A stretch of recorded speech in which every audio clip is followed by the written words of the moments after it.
Hello all, welcome back to the channel and welcome back to Mid-Game Madness. This is the series where I'm trying to develop speed teams or do harder challenges in Element Fission. So today we're going to look at the all 3-star team that I put together for the Light Plane Element Dungeon.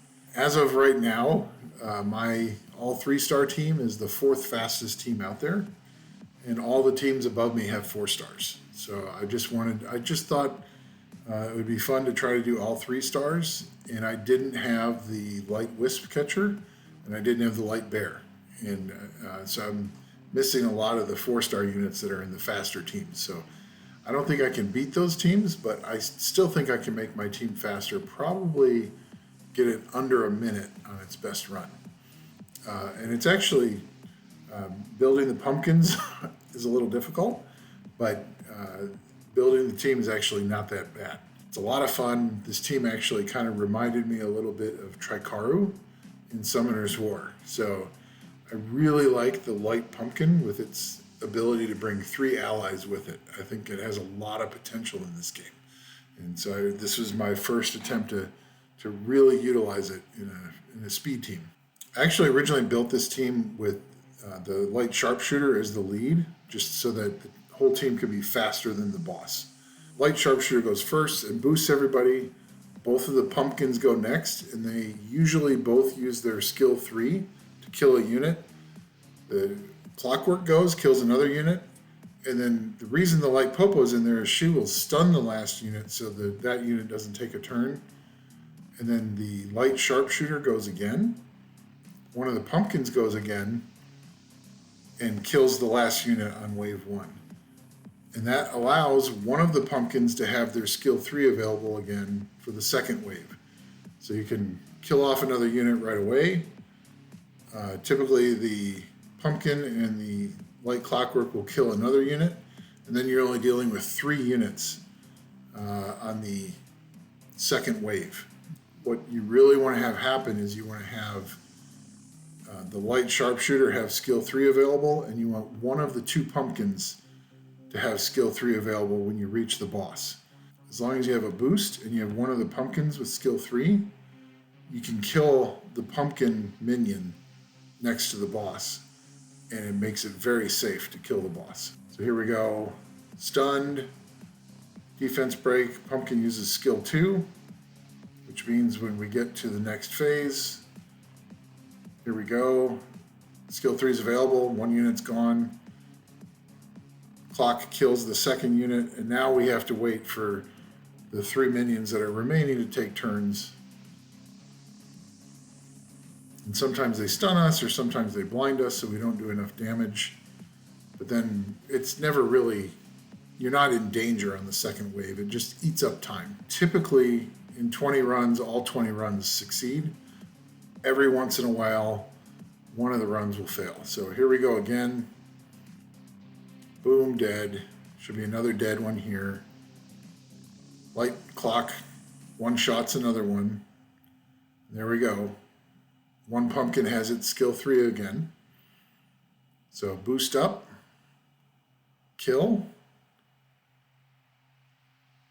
and then so we're down with 3 minions left. So we just use a skill 3 there, so we only have 1 available.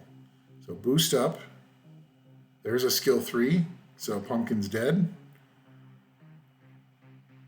And you'll see that the light sharpshooter actually resisted my defense break from the pumpkin, which means we need to take another round to kill off the light sharpshooter. And that's fairly typical, because you're going to need another skill 3 from one of the pumpkins to kill off the light sharpshooter quickly.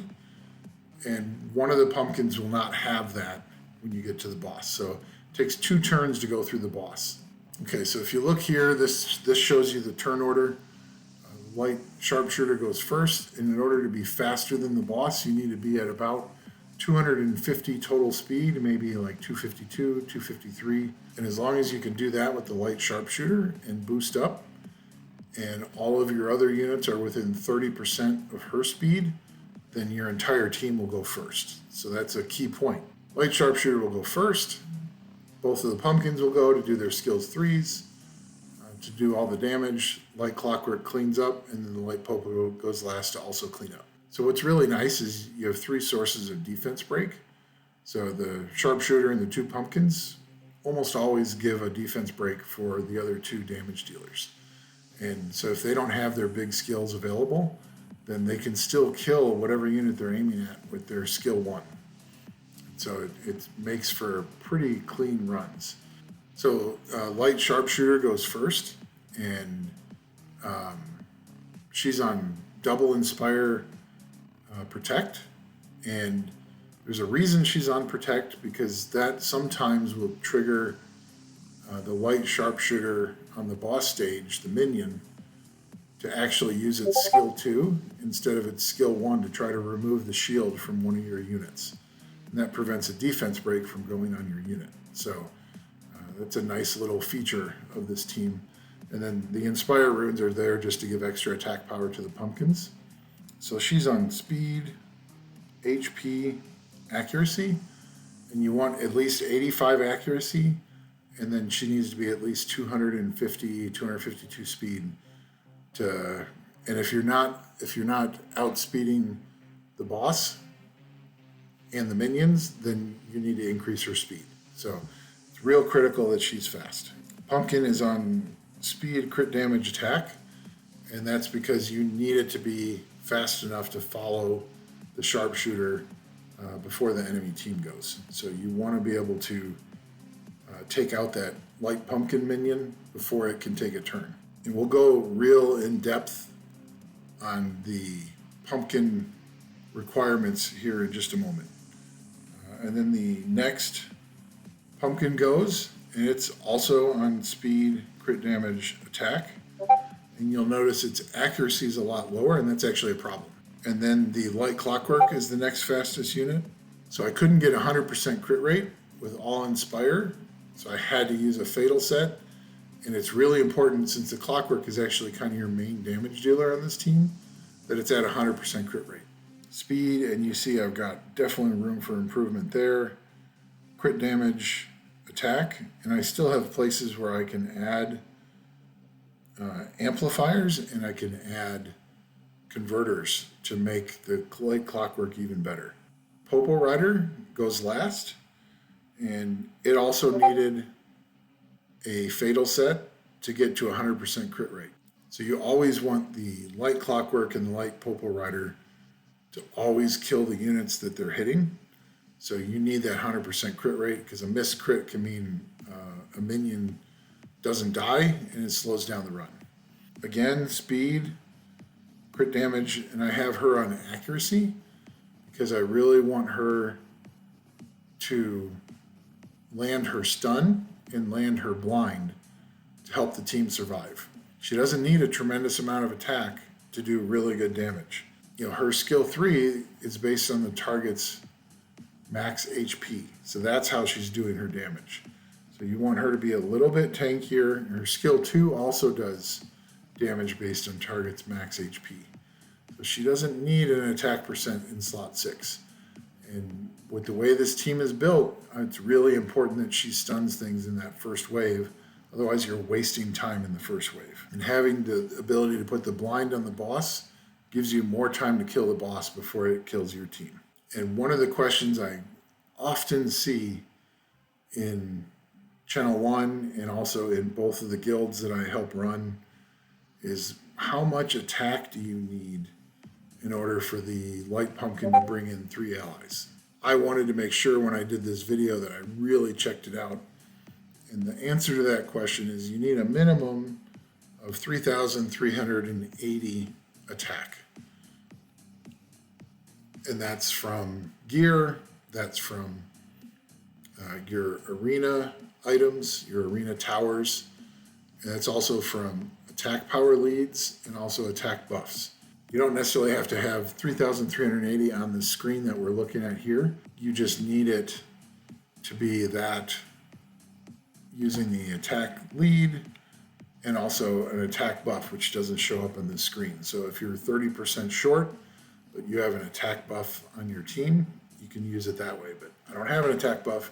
I had to make sure that on this screen, both of my pumpkins had at least 3,380 attack. So now we're going to look at the specialization for the pumpkins. And the specialization is actually pretty key. So I've not fully specialized these units yet because I just got my first light heart and I'm not going to use it on the pumpkins. They don't need to be 6-star specialized. 5-star is perfectly fine. So what you choose is on the first tier, you choose base attack increase by 20.